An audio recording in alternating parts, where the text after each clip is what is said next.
Let me ask you about the spending picture. Britain has had a very ambitious defense agenda, a lot of capabilities coming online. Prince of Wales was named the second big deck aircraft carrier. Sir Nick Carter, Chief of the British Army, has talked about very ambitious, one of the most ambitious change agendas in decades, many decades for the British Army to get to a divisional capability by 2025. Lots of acquisition and modernization programs. Secretary of State Fallon talked about that. But there is still this giant budget gap issue that folks have been talking about. It's in the Cabinet Office right now in terms of what are the sorts of cuts that'll come, but folks are talking about in the order of a couple of $2 billion a year in cuts over the next decade to try to bridge this funding gap. From your standpoint, as the chief executive of a defense contractor, a smaller defense contractor, what kind of uncertainty does that inject in your business plans, and what are you guys doing to try to mitigate that as best you can? Well, you're right. It's much easier to invest as a business if you can see the forward plans and you know that those forward plans are going to hold.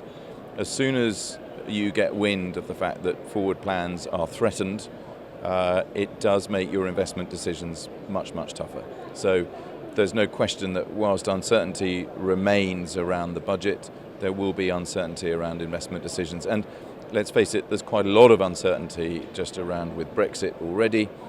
So the impact on investment decisions for UK programs is very significant. What therefore it forces you to do is to make sure that you're not designing something exclusively for the UK market. You have to be looking at the international markets, and again you need to be therefore looking at partners in order to address those markets. But perhaps I should also just take you back to where I started, and that is that I think it's good for all stakeholders of our group to diversify the business away from defence, and that's why our move into nuclear and the new nuclear industry, which is now just getting underway in the UK, is a very interesting place for us to be. It's not an industry that has really been active for 20, 25 years here, and so there is room for new supply chain organisations, and we really look forward to playing our role in that area. Nuclear then does, of course, cut back into defence, as we know, and then there's also the whole nuclear decommissioning piece, which of course is, as all of these generators from 20, 30 years ago come off stream, then we need to be thinking about how all of those are handled as well. So there are other places for an engineering business with ambition to go. We will pursue those. It's important that we use our magnificent skill base, the extraordinary engineers that we've got in as many disciplines as we can. And that we really set this business up as the robust engineering business that it is for the next 50 years, and I look forward to that. And one last question, because I know you've got a meeting coming up. This show is certainly the flagship British showcase from an exports perspective. You have the Farnborough Air Show, that's important, but when it comes to land and sea, but also security systems, this is the show. Cyber as well. Secretary of International Trade Liam Fox is here, making a prominent appearance. Steve Phipson, the head of the DSO, the defense piece, is here.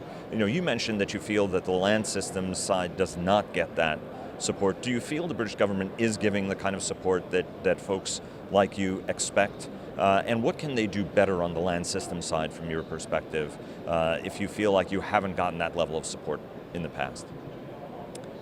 Well, I think for me this comes back to the way that exports are handled, particularly for an SME, where we're exporting and we're required to put industrial return back into the country which we're exporting to. Some form of sort of government cooperation on how that is achieved, I think would be very, very helpful for an SME like us. What essentially it does for us is it forces us to close down our UK supply chain, identify a supply chain in the domestic country, set that up, train it, go through the quality procedures with it. In my opinion, it adds time, cost, and risk to any export program for us, and that is really significant. So I think there's that on the sort of the export side, and then I think on the sort of the UK acquisition side, I think if there is an exportability agenda, and I have heard ministers talk about an exportability agenda. I'd like to understand how that is being translated into procurement decisions. And for me, that's the next piece of the jigsaw. Nick, thanks so much for joining us. We really appreciate it. Best of luck, and would like to see you guys succeeding in anything you guys do. And if you become a giant nuclear name, everybody can say, hey, they started on the ground vehicles business. Whoever knew that they were a global nuclear titan? Well, I look forward to a couple of years' time having that very discussion with you. Thank you very much indeed.